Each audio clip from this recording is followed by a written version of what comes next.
اون درخت سربلند پر غرور که سرش داره به خورشید میرسه، منم اون درخت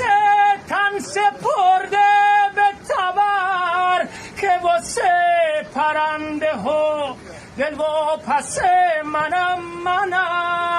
من صدای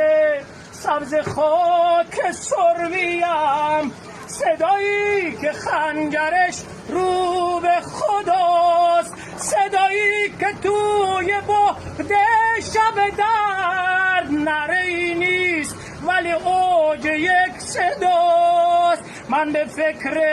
خستگی های پرنده هم، تو بزن تبر بزن